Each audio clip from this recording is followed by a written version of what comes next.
एजिकियल का ग्रंथ अध्याय 26 तेरुस के विषय में। 11वें वर्ष महीने के पहले दिन मुझे प्रभु की वाणी यह कहते हुए सुनाई पड़ी, मानव पुत्र, तेरुस ने यरूशलेम के विषय में यह कहा था, आहा, राष्ट्रों का ये प्रवेश द्वार टूट गया है, इसके फाटक मेरे लिए खुल गए हैं, मैं संपन्न हो जाऊंगा, अब यह उजड़ गया है।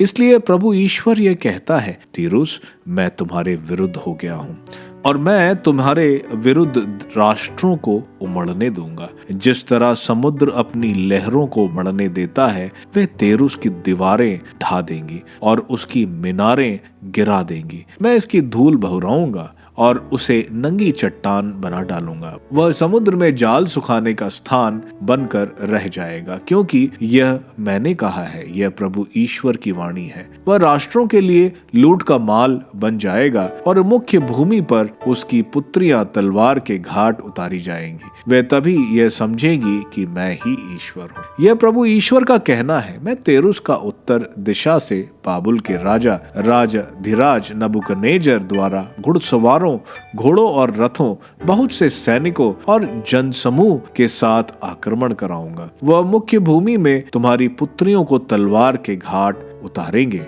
वह तुम्हारे विरुद्ध मोर्चाबंदी करेगा, वह तुम्हारे विरुद्ध टीले बनाएगा और ढालों का आवरण बनाएगा।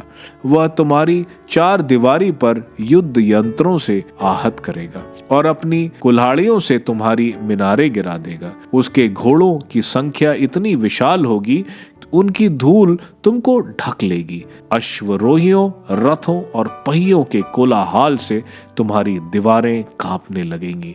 जब वह तुम्हारे फाटकों में प्रवेश करेंगे, जैसे कोई दरार किए हुए नगर में प्रवेश करता है, वह अपने घोड़ों की टापों से तुम्हारे सभी मार्ग रौंद डालेंगे। वह तुम्हारे निवासियों का तलवार से वध करेगा और तुम्हारे विशाल स्तंभ धरती पर लौट जाएंगे। वे तुम्हारी संपत्ति लूट लेंगे और तुम्हारी व्यापार सामग्री छीन लेंगे। वे तुम्हारी दीवारें नीचे गिराएंगे और तुम्हारे सुखद घरों को नष्ट कर देंगे। वे तुम्हारे पत्थर, धरन और खंडर समुद्र में फेंक देंगे। मैं तुम्हारे गीतों का कोलाहल बंद कर दूंगा और तुम्हारी सारंगियों का स्वर फिर कभी नहीं सुनाई पड़ेगा। मैं तुमको एक नंगी चट्टान बना दूंगा। तुम जाल सुखाने का स्थान बन जाओगे।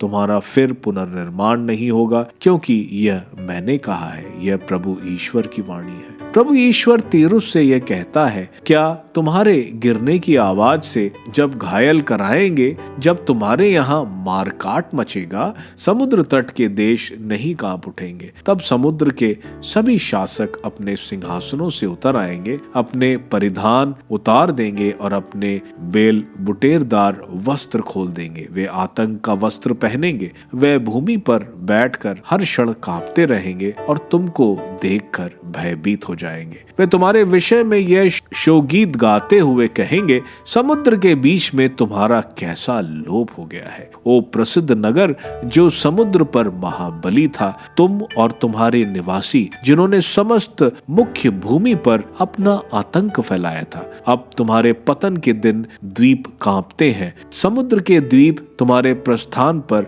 विस्मित हैं, क्योंकि प्रभु ईश्वर यह कहता है, जब मैं तुम्हें एक उजाड़ नगर बनाऊंगा, उन नगरों के सदृश जिनमें कोई नहीं रहता, जब मैं तुम पर समुद्र को उमड़ाने दूंगा और विशाल जल राशि तुम्हें ढक लेगी, तब मैं तुमको उन लोगों के साथ नीचे ढकेल दूंगा जो गर्त में उतरते हैं। पुरातन लोगों के पास मैं तुमको अधोलोक में आदिम खंडरों के बीच उन लोगों के साथ रहने के लिए विवश करूंगा जो गर्त में उतरते हैं, जिससे ना तो तुम में कोई निवास करेगा और ना जीवितों के लोक में तुम्हें फिर स्थान मिल सकेगा। मैं तुम्हें आतंक का पात्र बना दूंगा और तुम्हारा पता तक ना चलेगा। ढूंढने पर भी कोई तुम्हें फिर कभी ना पाएगा। यह प्रभु ईश्वर की वाणी है।